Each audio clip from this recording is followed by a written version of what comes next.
you also have to take into account how many hours you actually want to work. And this is another thing that I think coaches sometimes are overly optimistic about. They say, yes, I'm going to work an average of 38 hours a week.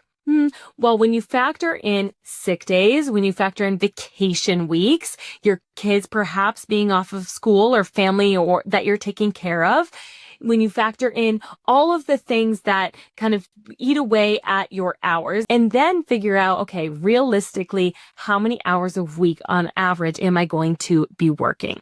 Now we have to think about, okay, great. So let's say on average you are working 28 hours a week. You have to think about half of that time being spent working on your business. So that's things like doing your 2026 planning. Very, very important. We need to do this. We need to work on our business, but it does take away from the time that we're working in the business. So what I mean by time in the business is that's your time where you're actually bringing in money. So you're working with a client. Maybe you're doing your group sessions or one-on-one sessions.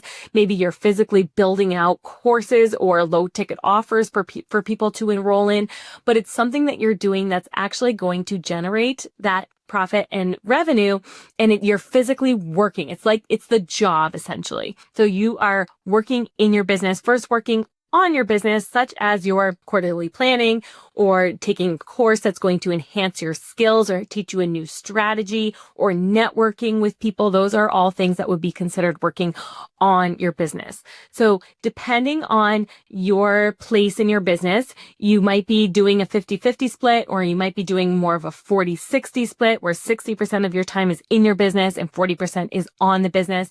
But try to figure that out. One way to do that is over the next 3 weeks, take a time audit. So write down everything that you are doing for the business and then figure out which tasks are working on the business and which tasks are working in the business. Time audits are annoying. They're challenging. They will definitely test your patience, but every half an hour say, okay, what did I spend my time on in the last half hour? And write that down and then analyze it. If you're writing it down, perhaps in a Google sheet or something digital, you can have AI help you figure out how much time it is so that you're not going through every single item over the last 3 weeks and trying to calculate the time spent on that. You can perhaps plug it into something like ChatGPT or AI to help you figure out how much time it is that you spent on the business versus in the business. But it's important to know those numbers so that you can figure out realistically how many hours you have to really be doing the things that are going to help your business make that money. Thank you for watching this short clip. To watch or listen to this episode in its entirety, view the description below. See you next time.